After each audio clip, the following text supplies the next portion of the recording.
adalah arah kebijakan perbankan. Nah, di sini ada arah kebijakan perbankan. Jadi tujuan perbankan itu adalah untuk meningkatkan peran perbankan dalam menunjang perekonomian secara berkelanjutan.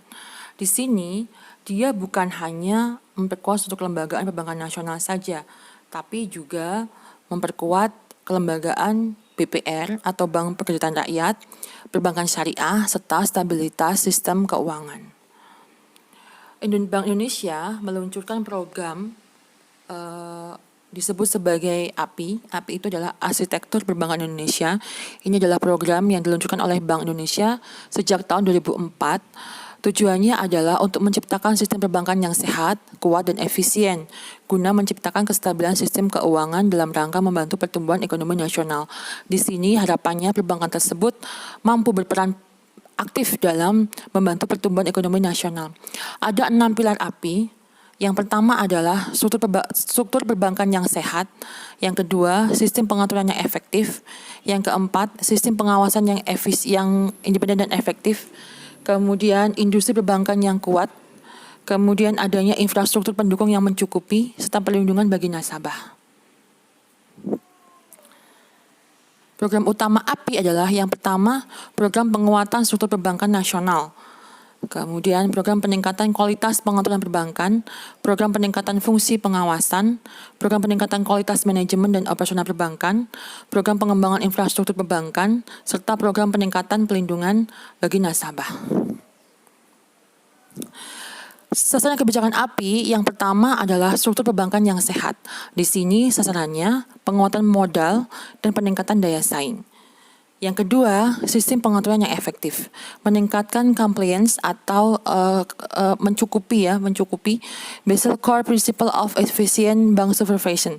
Jadi Basel Core Principle for Effectiveness Bank Supervision itu adalah prinsip pengawasan bank yang efektif. Jadi ada 25 butir di situ untuk pengawasan bank yang efektif dikeluarkan oleh pengawas perbankan yang disebut sebagai Base Committee on Banking Supervision.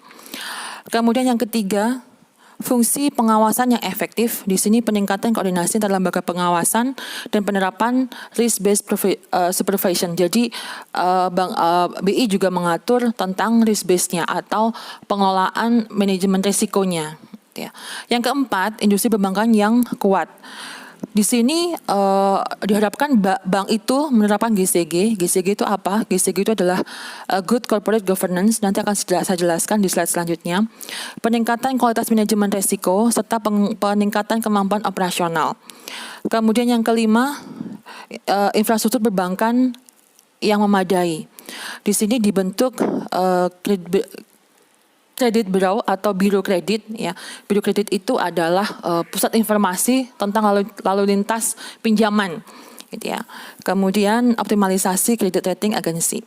Yang keenam adalah perlindungan konsumen. Di sini sasaran API adalah menyelesaikan semua pengaduan nasabah serta pembentukan lembaga mediasi perbankan dengan yang transparan, ya. Saya akan jelaskan sedikit tentang GCG. GCG itu adalah Good Corporate Governance.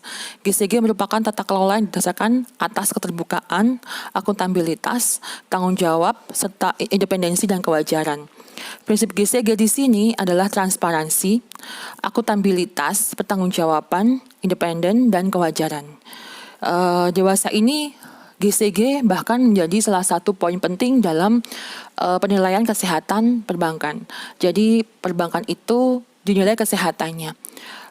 Dulu melalui Camel, kemudian Camels, kemudian penilaiannya sekarang ganti menjadi RGIC. RGIC untuk bank umum, ya.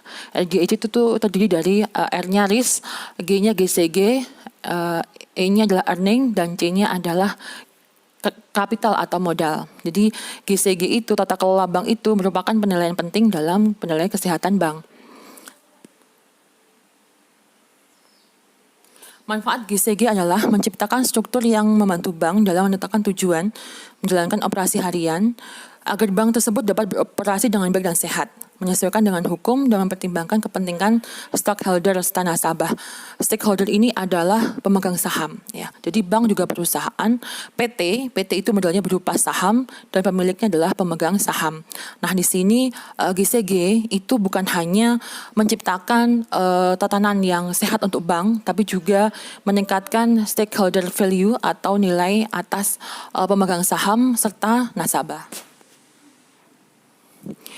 GCG dalam perbankan itu mencakup yang pertama penetapan tujuan dan nilai, kemudian lini tanggung jawab yang jelas, jadi strukturnya juga harus jelas dengan tanggung jawab yang jelas untuk masing-masing dewan direksi.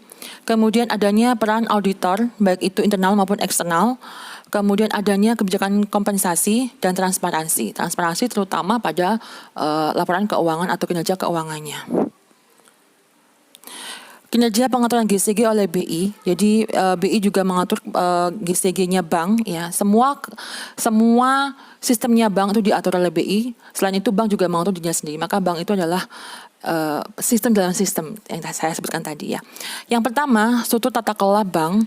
Di sini ada uji kemampuan dan kepatuhan, kemudian independensi dalam mengurus bank, dan kepatuhan dalam meningkatkan fungsi audit. Selain struktur tata kelola, juga proses tata kelola bank juga diperhatikan. Bagaimana bank menerapkan manajemen risiko. Jadi dalam peraturan BI itu disebutkan di situ untuk bank-bank dengan modal sekian itu dari 8 prinsip itu tidak semua ditetapkan. Jadi tergantung pada modalnya bank. Semakin tinggi permodalan bank, maka semakin banyak risiko yang harus diterapkan. Gitu ya. Kemudian strategi rencana bisnis bank itu harus ada, ya. Jadi bank itu harus mempunyai strategi atau rencana bisnis ke depan dan manajemen tingkat kesehatan bank. Bank harus melaporkan tingkat kesehatannya. Dan nanti juga ada hasil tata kelola, ini harus transparan kondisi keuangan, serta transparansi langkah pengawasan. Oke, demikian materi untuk tata kelola dan manajemen perbankan. Semoga bermanfaat, jangan lupa tugasnya dikerjakan. Terima kasih, wassalamualaikum warahmatullahi wabarakatuh.